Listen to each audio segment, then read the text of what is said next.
తాకట్లో ఉన్న మీ బంగారం ఈ రోజు ఎంత ధర చేస్తుందో కొమ్మూరి గోల్డ్ వాళ్ళకి కాల్ చేస్తే ఫ్రీ గోల్డ్ కాస్ట్ చెక్ చేసి చెప్తారు.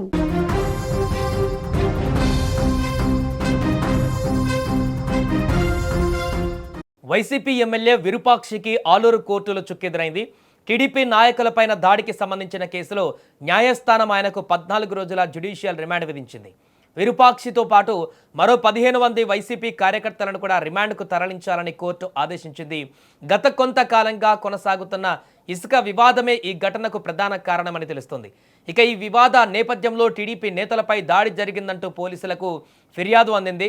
బాధితుల ఫిర్యాదు మేరకు పోలీసులు ఎమ్మెల్యే విరూపాక్షి పైన హత్యాయత్నం సహా SC/ST అట్రాసిటీ చట్టం కింద కేసులు నమోదు చేసి అరెస్టు చేశారు. నిందితులకు వైద్య పరీక్షలు పూర్తి చేసిన అనంతరము పోలీసులు వారిని ఆలూరు కోర్టులో హాజరుపరిచారు. ఇరుపక్షాల వాదనలను విన్న న్యాయమూర్తి ఎమ్మెల్యే విరూపాక్షికి ఆయన అనుచరులకు 14 రోజుల జ్యుడిషియల్ రిమాండ్ విధిస్తూ ఉత్తర్వులు జారీ చేశారు. దీంతో పోలీసులు వారిని స్థానిక జైలుకు తరలించారు. ఈ ఘటనకు సంబంధించిన పూర్తి వివరాలు మా ప్రతినిధి కిరణ్ ఫోన్ లైన్లో అందిస్తారు. కిరణ్, కోర్టు రిమాండ్ విధించినట్టుగా తెలుస్తుంది. ఎమ్మెల్యేకి తాజా అప్డేట్స్ ఏంటి? కర్నూలు జిల్లాలో ఆలూరు నియోజకవర్గంలో సంఘాల అలాగే నేమకలు గ్రామాల్లో వైసీపీ టీడీపీ నేతల ఘర్షణలో వైసీపీ ఎమ్మెల్యే విరూపాక్షి పైన అలాగే మొత్తం 15 మంది పైన కేసు నమోదు చేసి SC అట్రాసిటీ కేసు నమోదు చేసి రిమాండ్ తరలించడం జరిగింది. అర్ధరాత్రి సమయంలో కర్నూలు సబ్ జైలుకి తరలించడం జరిగింది 15 మందిని కూడా. ఈ సంఘటన వల్ల మొత్తం మీద ఘర్షణ వాతావరణం నిన్న నెలకొనడంతో ఇప్పుడు హై టెన్షన్ వాతావరణం అయితే నెలకొనింది. ఇరు గ్రామాల్లో పికెటింగ్ ఏర్పాటు చేశారు పోలీసులు. ఎలాంటి అవాంఛనీయ సంఘటనలు జరగకుండా కట్టుదిట్టమైన భద్రతా ఏర్పాట్లు చేస్తున్నారు.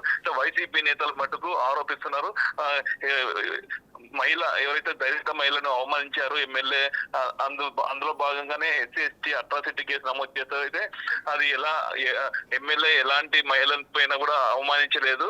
అది టీడీపీ కార్యకర్తలు పన్నాగంలోనే ఇవన్నీ ఆరోపణలు చేస్తున్నారు. ఎవరిపైన కూడా దాడి చేయలేదు అని చెప్పేసి వైసీపీ నేతలు తోసిపుచ్చుకునే ప్రయత్నం అయితే చేస్తున్నారు. ఇది అక్రమ అరెస్టు. పోలీసులు కూడా టీడీపీ వాళ్ళకి సహకరిస్తున్నారని చెప్పేసి అయితే పెద్ద ఎత్తున వైసీపీలు అయితే ఆరోపించడం అయితే జరుగుతుంది. సాయి, ప్రస్తుతం అక్కడ ప్రశాంతమైన వాతావరణం ఉందా కిరణ్, లేకుంటే మళ్ళీ ఉద్రిక్తతలు ఏమైనా చెలరేగేటువంటి అవకాశం ఉందా? అయితే ప్రస్తుతం అయితే ఇరు గ్రామాల్లో అయితే ప్రశాంత వాతావరణం అయితే నెలకొంది. పోలీసులు అయితే పికెటింగ్ అయితే ఏర్పాటు చేశారు. ఇప్పుడు ఎలాంటి సంఘటనలు కూడా జరగకుండా, ఎలాంటి అవాంఛనీయ సంఘటనలు జరగకుండా ప్రశాంత వాతావరణం అయితే నెలకొంది. ఇప్పుడు వైసీపీ నేతలు అయితే అక్రమ అరెస్ట్ అని చెప్పేసి వాళ్ళు మళ్ళీ ధర్నా చేపట్టే ప్రయత్నాలు అయితే చేస్తున్నట్టు తెలుస్తుంది. అయితే పోలీసులు ధర్నాకు కూడా ఎలాంటి పర్మిషన్ లేదు అని చెప్పేసి పోలీసులు గట్టి చర్యలు అయితే చేపడుతున్నారు.